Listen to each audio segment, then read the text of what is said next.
अस्सलाम वालेकुम, मेरा नाम डॉक्टर काशिफ अहमद मलिक है। मैं होम मेडी चैनल की तरफ से आपको खुशामदीद कहता हूँ। कान, नाक और हलक के प्रॉब्लम्स बहुत कॉमन है पाकिस्तान में। धूल मिट्टी है, बहुत सारे फैक्टर्स हैं और कभी ना कभी और हर कोई ENT स्पेशलिस्ट पास ज़रूर जाता है, एक दफ़ा से कई दफ़ा ज़्यादा, क्योंकि ये प्रॉब्लम चलते रहते हैं। मौसम में चेंज आता है, तो हमने सोचा क्यों नहीं हम अपने ENT स्पेशलिस्ट जो कंसल्टेंट हमारे पास मुर्शिद हॉस्पिटल में डॉक्टर मुबशिर अब्दुल रज़ाक, जो कि इंतहाई अच्छे डॉक्टर हैं और सबसे बड़ी बात है he is a very good human being. सबसे अच्छी बात है इनके पॉजिटिविटी है। मैं जब इनसे मिलता हूँ मुझे बहुत अच्छा फील होता है।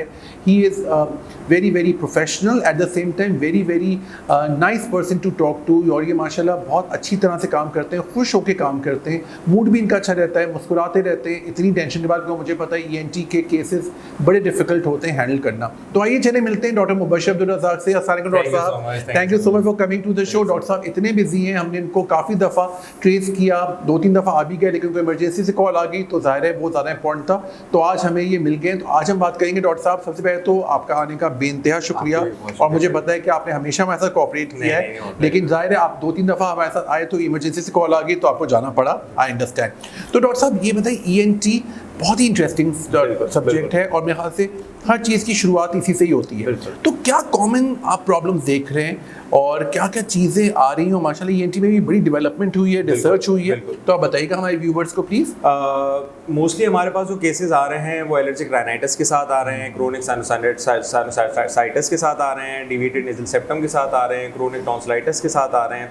बाकी इसके अलावा कोई डिस्फेजिया की कंप्लेन के साथ आ जाता है, कोई बोलता है कि गले सोर थ्रोट के साथ आ जाता है। TM परफोरेशंस काफ़ी हैं, यहाँ पे कान की तीलियों वगैरह का काफ़ी इस्तेमाल होता है, दूसरी तीलियाँ इस्तेमाल करते हैं या लोग यहाँ पे थोड़ा मारते हैं, कोई स्लैप होता है, कोई ट्रॉमा होता है, तो इस वजह से टिम्पैनिक मेमोरी परफोरेशन, कान का पर्दा फटना मतलब, तो ये मसले मसाइल जो हैं वो यहाँ पे काफ़ी मैंने देखे कि आते हैं। राइट डॉक्टर साहब। और डॉक्टर साहब देखिए, ऑफ कोर्स मौसम भी चेंज हो रहा है, धूल मिट्टी है और उसकी वजह से भी होता है। अच्छा, एक चीज़ नाक की हड्डी का आपने बताया, डेविएटेड नेजल सेप्टम।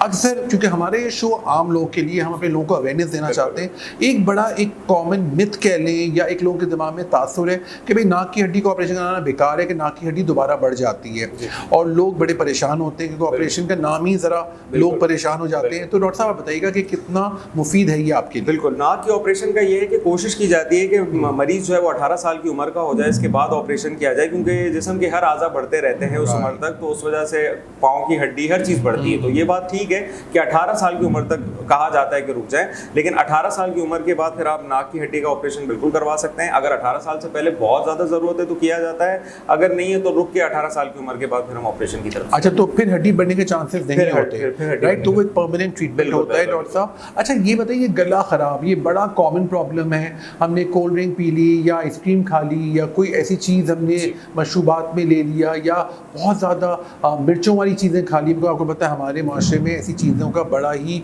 मतलब लोग बहुत कॉमनली यूज़ करते हैं। तो ये गले का प्रॉब्लम ये क्या है और किस तरह से इससे बचा जा सकता है? बिल्कुल, गले का प्रॉब्लम का ये है कि लोगों को जैसे वो देखते हैं कि अभी का एपिसोड कब हुआ है, इनको बेसिकली कुछ पेशेंट्स को काफ़ी टाइम से भी ये इशू आ रहा होता है, तो हो सकता है कि उनकी कोई नाक का भी मसला हो सकता है, कभी कभार कोई नाक का मसला होता है जिस वजह से वो इसको इग्नोर आउट करते हैं, किसी जनरल प्रैक्टिशनर को दिखा देते हैं, वो उनको सिर्फ गले की दवाई दे के भेज देते हैं, तो for the time being 1-2 weeks के लिए वो ठीक हो जाता है। उसके बाद फिर वो वापस आ जाता है कि मुझे ये मसला हो रहा है, तो फिर वो ENT स्पेशलिस्ट को दिखाते हैं। तो फिर मोस्टली होता है कि कोई इनकी नाक का मसला है, कोई नाक की हड्डी टेढ़ी है या कोई एलर्जिक सिम्टम्स हैं जिस वजह से नज़ला बार बार गिरे जा रहा है, तो इस वजह से गला ख़राब होता है। बाकी गले ख़राब होने की और भी वजहें होती हैं, जैसे आपने बताया ठंडा पानी पीने से ये वो, तो उसमें ये कि थोड़ा सा हम मेडिसिन वगैरह दे के उनको एक हफ्ते के लिए ट्रीटमेंट दे देते हैं, तो उसके बाद वो बेहतर हो जाता है। डॉक्टर साहब मैंने जो पढ़ा था pH माउथ का जो pH होता है उसमें आपको ठंडी कोई भी चीज़ नहीं खानी चाहिए, बिकॉज वो आपके लिए बुरा होता है।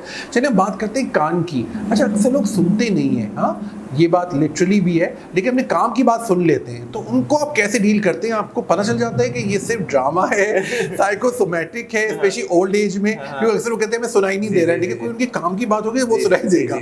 तो आप इसका पूरा, क्योंकि डॉक्टर साहब के साथ पूरा OT होता है, इनके इंस्ट्रूमेंट्स आपको पता होगा बिल्कुल फ़र्क होते हैं, स्टेरलाइज्ड होते हैं और ये एक एक बहुत सारे इंस्ट्रूमेंट्स होते हैं। और सबसे बड़ी बात ये कि इनका इस्तेमाल भी बहुत पेचीदा होता है, क्योंकि ये एज अ ENT सर्जन ही कर सकते हैं इसको। तो आप किस तरह से पता करते हैं? क्योंकि कभी कभी ये होता है कि आपको कोई ऑर्गेनिक कॉज नहीं मिल रहा है बिल्कुल। और पेशेंट भी कह रहा है कि मुझे सुनाई नहीं दे रहा जी। है, तो ऐसा कोई केस आया आपके पास? बिल्कुल, इसको हम कहते हैं मेलिंगरिंग का, इसका एक होता है जिसमें कि फॉल्स वो करते हैं। तो इसमें हमारे पास ये होता है कि सबसे पहले तो हम ओटोस्कोपी करके जो हम कान में आला डाल के देखते हैं कि कोई टीएम परफोरेटेड है या नहीं है, तो चांसेस है वहाँ से। अगर वहाँ से हमें कोई क्लू नहीं मिलता तो फिर there are few hearing test जो कि हम करवाते हैं, जैसे प्योर टोन ऑडियोमेट्री है, टिम्पैनोग्राम है। फिर उसकी बेसिस पे हम लोग जो है वो उसकी कैलकुलेशन हियरिंग की हमें आ जाती है। फिर हम उसको काउंट करते हैं, देखते हैं कि वो उसके अकॉर्डिंगली मैच कर रहा है या नहीं कर रहा। अगर पेशेंट को हम कोई आवाज़ सुना रहे हैं और वो रिस्पॉन्ड नहीं भी कर रहा, तो कुछ तरीके ऐसे हैं जो दिमाग से क्लिक करके हमें बता देते हैं कि वो वाकई में सही रिस्पॉन्ड नहीं कर रहा या वो फॉल्स रिस्पॉन्ड कर रहा है। तो फिर वो उस चीज़ से हम जो है और ये सब हमारे पास मुर्शिद हॉस्पिटल में अवेलेबल है। ये सब देखिए आपके लिए कितनी बड़ी फैसिलिटी है। अच्छा, एक चीज़ डॉक्टर साहब जो बड़ी अजीब सी मुझे लगती है, लोग पता नहीं कान में क्या क्या डाल रहे होते हैं। कोई अपना रोल टिप्स डाल रहा होता है, कोई चाबी घुमा रहा होता है, कोई पता नहीं उंगलियां डाल रहा होता है। तो I am sure as a doctor मैं तो सबको मना करता हूँ, ऑफकोर्स आप जब बोलेंगे उसकी वैल्यू ज़्यादा होगी। लोग पता नहीं जो मिलता है तिनका या कोई मैच स्टिक, तो डॉक्टर साहब अभी हमारे व्यूअर्स को कितना खतरनाक हो सकता है ये? देखें, बात ये है कि कॉटन बड का जो भी हम इस्तेमाल करते हैं वो भी इस्तेमाल कान के लिए सही नहीं है। सही, हमें किसी भी चीज़ का कान में इस्तेमाल करना सही नहीं है। अगर कान में मैल है तो उसके लिए आपको डॉक्टर को ही दिखाना चाहिए ताकि वो उसको ड्रॉप्स देके सक्शनिंग से आउट करे। अगर बाहर की तरफ मैल है तो आप किसी पेपर से या टिश्यू से साफ कर लें। लेकिन कॉटन बड चले फिर भी लोग इस्तेमाल कर लेते तो इतना मसला नहीं आता। लेकिन कुछ लोग पेन है तो पेन डाल दी, हाथ में तिनका है वो डाल दिया, कोई लकड़ी है छोटी सी वो डाल दी। तो इससे बहुत पेशेंट्स, मैंने यहाँ पे भी बहुत पेशेंट्स देखे, और ये चीज़ ज़्यादा लो सोशो इकोनॉमिक में ज़्यादा देखी जाती है। तो उसमें फिर ये है कि वो कान के पर्दे फटने के साथ आते हैं या कान में गंदा पानी लेके आते हैं, तो उसके बाद जो है वो फिर ये मसले बहुत सारे आते हैं। अच्छा, एक ज़माने में देखा गया था कि जब बच्चे के कान में दर्द होता तो वालिदा लौंग में और कोई ऑयल के कान में गर्म करके डालते थे वो। तो ये आपके ख्याल से एज एन ENT स्पेशलिस्ट, देखिए आपकी बात जो है और आप ऑथेंटिक इंसान है माशाल्लाह, और आपने इसमें रिसर्च भी की है, पढ़ाई भी की है और आप रोज़ देखते हैं, तो कितना सही है ये गलत है। ये असल में पुरानी होम रेमेडीज़ जो यूज़ हो रही हैं वो पुराने उसमें थी, वो गलत है। ये तेल का इस्तेमाल करना या ये जो दूसरी चीज़ें इस्तेमाल करना, ये कान के लिए और ख़राबदेह हैं। राइट, इसके लिए सिर्फ एक glycerin soda, glycerin ear drops होते हैं, वो इस्तेमाल किए जाएँ, उसको कतरे डाले जाते हैं। उसके बाद वो जो कान में कचरा है वो नरम हो जाता है। नरम होने के बाद ज़रूरी नहीं है कि वो बाहर आए, हो सकता है उसमें सक्शनिंग करके हमें बाहर निकालना पड़े। तो वो पेशेंट हमें फॉलोअप में दिखा देता है। और हम बाकी ये जो सारे तरीके हैं ये गलत हैं, इनको ना इस्तेमाल किया जाए। और मैं इस चीज़ के वो हूँ कि इसको बिल्कुल सही। डॉक्टर साहब, एक चीज़ बहुत प्रॉब्लम है, वैक्स, कान में वैक्स, ये बड़ा कॉमन प्रॉब्लम है।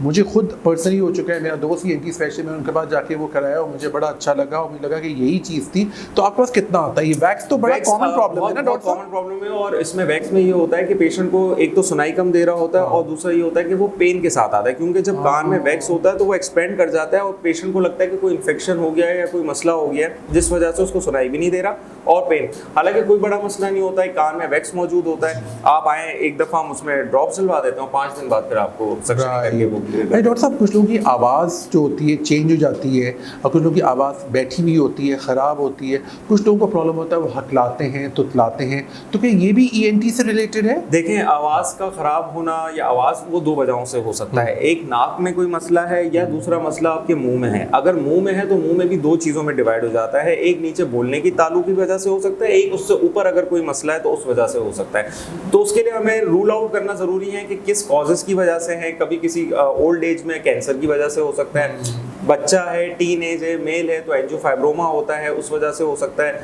कोई नेजोफेरिंक्स का ट्यूमर है उस वजह से हो सकता है। तो उसके लिए फिर एज ग्रुप और एज ग्रुप के साथ उसकी फाइंडिंग्स या उसकी एग्जामिनेशन में जो चीज़ें हैं उसको देख के फिर हम डॉक्टर साहब, एक चीज़ हकलाने का जो आपने बताया, तो काफ़ी बच्चे मेरे पास आते हैं तो उनका ये होता है कि टंग टाई कहते हैं, जिनकी ज़बान जो है वो रुकी हुई सी होती है और वो बाहर नहीं निकाल पाते उस ज़बान को। तो उसकी 2 होते हैं। एक, अगर टंग टाई का मसला है तो हम उसको रूल आउट करते हैं, उसको हम ऑपरेट करके उसकी टंग टाई ओपन कर देते हैं। अगर वो मसला नहीं है तो फिर स्पीच थेरेपी पे हम उसको अच्छा, राइट। तो डॉक्टर साहब वो भी आपके ही अंडर आता है सारा कुछ, और ये बहुत इंपॉर्टेंट चीज़ बताइए। अच्छा डॉक्टर साहब, ये ज़रूर बताइए, क्योंकि हमारे माशरे में अब फास्ट फूड का बड़ा रिवाज हो गया है, फैशन भी हो गया है। आई थिंक लोग होम डिलीवरीज करवाते हैं, स्टिंग या कोल्ड ड्रिंक्स ये पीते हैं। ये कितनी ख़राब है गले के लिए।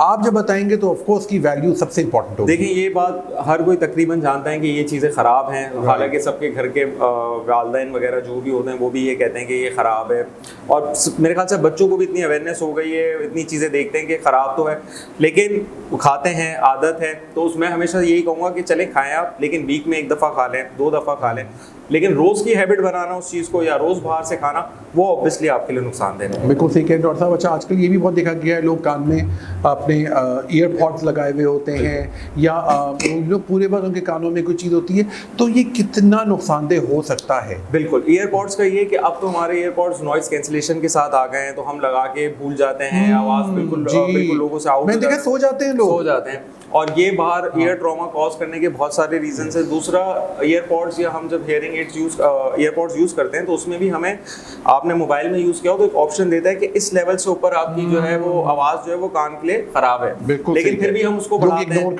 कर देते हैं, उसको बढ़ा के रखते हैं, तो वो फिर ऑब्वियसली आपके ईयर ड्रम को ख़राब करता है, अंदर ऑसिकल्स हैं उसको ख़राब करता है, फिर वक्त के साथ साथ ओल्ड एज में या बीच में उसकी जो है वो हमें इंडिकेशंस आना शुरू हो जाते हैं कि अब वो उनको मसला होना शुरू। अच्छा डॉक्टर साहब, स्पेशली नोज़ के हवाले से बात करूँगा, किसी की स्मेल कभी ऑल्टर हो जाती है, उसको या तो स्मेल बहुत ज़्यादा आ रही होती है या बहुत कम आ रही होती है, इसकी क्या वजूहत हो सकती हैं और इसके लिए क्या क्या ट्रीटमेंट्स आप देते हैं? देखिए, जिस तरह आंखों में मसला होता है करीब का और दूर का, इसी तरह नाक का भी ये होता है कि एक नाक के अंदर का जो बाहरी हिस्सा है वो मसला कर सकता है, एक होता है जो दिमाग के अंदर असर कर सकता है, तो वो हमें रूल आउट करना है कि उसको दिमाग से मसला आ रहा है या नाक जो ब्लॉक हो रही है उस वजह से मसला आ रहा है, क्योंकि दिमाग के भी कुछ रिसेप्टर्स होते हैं जिसमें इससे कम या तेज का सेंस ऑफ स्मेल बढ़ सकती है, और नाक आपकी बंद है या नाक की हड्डी टेढ़ी है या नाक में पॉलिप्स हैं तो उसके साथ भी जो है वो स्मेल कम हो सकती है, तो वो हमें रूल आउट करना पड़ता है कि उसमें क्या इश्यूज हो रहा है। अच्छा डॉक्टर साहब, आजकल एक और चीज़ देखी गई है जो कि मैंने नोट किया है, लोग ज़रा बड़ी आवाज़ से बात करते हैं कि लोगों पे रोब ज़्यादा पड़े या वो इम्प्रेशन पड़े, तो बहुत ज़्यादा चीख के या बड़ी आवाज़ से बात करना कितना ख़राब हो सकता है गले के लिए? बहुत हैं आजकल अम्माएँ जो हैं वो अपने बच्चों को बहुत डांट रही होती हैं या चीख रही होती हैं, या सेल्समैन जो हैं वो चीख के रोडों पे जो बेच रहे होते हैं चीज़ें, तो इसकी वजह से बहुत बोलने के ताल्लुक, यानी वोकल नोड्यूल्स, वोकल पॉलिप के पेशेंट्स हमारे पास बहुत आते हैं, फिर हम उनको वॉइस रेस्ट वगैरह या दूसरी चीज़ें हैं उस तरफ भेजते हैं या कोई ऑपरेट की तरफ जाना पड़ता है, तो बिल्कुल आपको ज़ोर से चीख के बोलना, या कोई ऐसे प्रोफेशन में है जिसमें बहुत चीखना या बोलना पड़ता है, तो वो फिर थोड़ा सा अपनी चीज़ों को इस चीज़ तरह मैनेज करें, या फिर एटलीस्ट अगर कोई मसला है तो फिर ENT को ज़रूर दिखाएं, ताकि वो काफ़ी चांसेस हैं कि वोकल नोड्यूल या वोकल पॉलिप की तरफ जा सकते। ठीक है। अच्छा डॉक्टर साहब, बस थोड़ा सा जाते हुए ये हमें बता दीजिए कि हमें अपने ENT जो कि ईयर, नोज, थ्रोट, इनकी हिफाजत के लिए क्या एहतियाती तदाबीर करनी चाहिए? देखिए, डिपेंड करता है, एक तो खाना पीना ठंडा इन चीज़ों से अवॉइड करना चाहिए, फास्ट फूड से अवॉइड करना चाहिए, सिगरेट स्मोकिंग जो है, इसके अलावा आपके गुटखा, पान, ये सारी चीज़ें जो हैं ये बहुत नुकसानदेह है, इससे बहुत कैंसर के पेशेंट्स आ रहे हैं। और इसके अलावा ये है कि आप अगर कोई भी कान नाक हलक का इशू होता है तो हमारे लोग ये करते हैं कि हम लोग जनरल प्रैक्टिशनर की तरफ काफ़ी चले जाते हैं। अब बहुत सारी चीज़ें ऐसी होती हैं जो वो दवाई से उस वक्त के लिए तो ठीक हो जाती हैं, लेकिन वो फर्दर उसमें जो है वो काफ़ी फिर बढ़ के सामने आती हैं। सिम्प्टोमेटिक ट्रीटमेंट होता है ना, वो तो वक्ती तौर पे सही। तो मेरा यही होता है कि आप अगर जनरल प्रैक्टिशनर से बेहतर है किसी ENT के डॉक्टर को दिखा दें, तो वो ज़्यादा बेहतर आपको बता सकता है कान नाक हलक का मसला, और फिर उसके बाद जो भी चीज़ होगी वो से। बहुत ज़बरदस्त डॉक्टर साहब, और एकदम से आपसे बात करके मुझे भी याद आ गया, जब मेरा फाइनल ईयर का वाइवा हो रहा था ENT का, तो उन्होंने मुझसे पूछा था सबसे कॉमन क्या चीज़ होती है जो गले में फंसती है, तो ऑफकोर्स का था छालिया बहुत कॉमनली फंसती है, और ये चीज़ हमारे यहाँ बहुत कॉमन है, छालिया खाना, गुटखा, मावा, और ये आपके गले को भी ख़राब कर रही है, कानों को भी ख़राब कर रही है, नोज़ को भी ख़राब है, तो पूरा आपको डैमेज कर रही है, और ये मेन कॉज हो सकता है माउथ कैंसर का।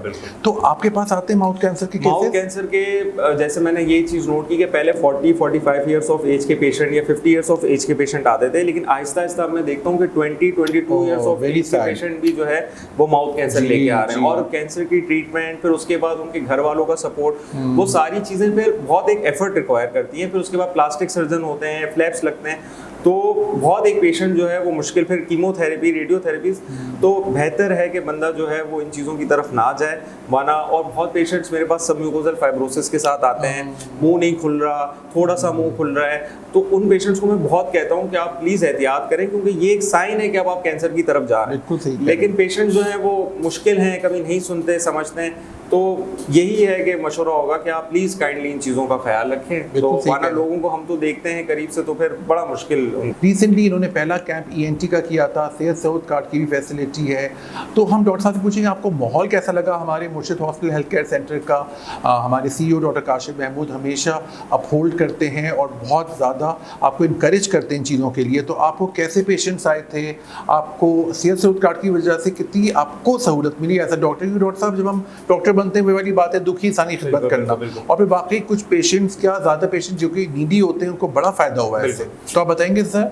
बिल्कुल, मेरा भी फ्री कैंप था और मैंने काफ़ी माशाल्लाह पेशेंट्स आए थे। अराउंड 60 पेशेंट्स हमारे पास एक दिन में आए थे और काफ़ी उनमें से काफ़ी पेशेंट्स के ऑपरेशन जो हैं वो प्लान्ड हैं और कुछ के हो भी गए, तो फ्री ऑपरेशंस उसमें था। सेहत कार्ड की अपॉर्चुनिटी बहुत अच्छी है और बहुत पेशेंट्स हमारे पास सेहत कार्ड के थ्रू आते हैं और पेशेंट्स के लिए बहुत फ़ायदेमंद है। और दूसरा ये कि बिल्कुल काशिफ साहब जो हैं उनका भी बहुत वो है कि वो चीज़ें इस तरह करके दे रहे हैं, डॉक्टर्स को सपोर्ट कर रहे हैं, पेशेंट्स को सपोर्ट कर रहे हैं, तो वो एक बात बिल्कुल है।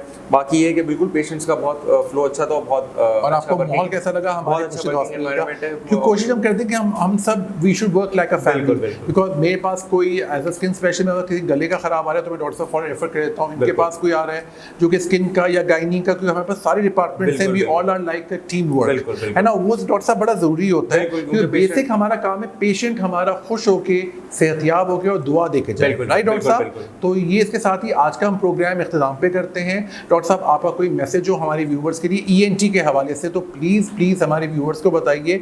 आप बताएंगे तो उनको जरूर उनको समझ में आएगा। हमने तकरीबन मैसेजेस अपनी उसमें दिए हैं कि हेडफोन्स का इस्तेमाल थोड़ा कम कर दें, थोड़ा ठंडा खाना पीना कम कर दें, जंक फूड्स को अवॉइड करें, और इसके अलावा ये है कि बाकी अगर कोई भी मसला हो ENT के हवाले से तो जनरल प्रैक्टिशनर को अवॉइड करके कोशिश किया करें किसी ENT स्पेशलिस्ट। बिल्कुल। और डॉक्टर साहब, डॉक्टर मुबशिर अब्दुल रज़ाक हमारे पास फुल टाइम ENT कंसल्टेंट हैं। ये Monday, Tuesday, Wednesday, Thursday, Friday, Saturday सुबह 8 बजे से 4 बजे तक होते हैं। यहाँ पे अपॉइंटमेंट्स इनके होते हैं, आप डायरेक्टली आप आ सकते हैं। मुर्शिद हॉस्पिटल में आप आएंगे, आप इनको दिखाइए, आप इनको बेस्ट आपको ट्रीटमेंट मिलेगा। और जितना जल्दी आप, राइट डॉक्टर साहब, नाक कान हलक के मसले जितना जल्दी दिखाएंगे उतनी जल्दी और कम पैसे में और कम टाइम में सॉल्व हो जाएंगे। Thank you very much again for coming to this show, और इंशाल्लाह आपके साथ फिर मुलाकात होगी। Thank you very much for having us. Signing out, doctor Kashif Ahmed Malik.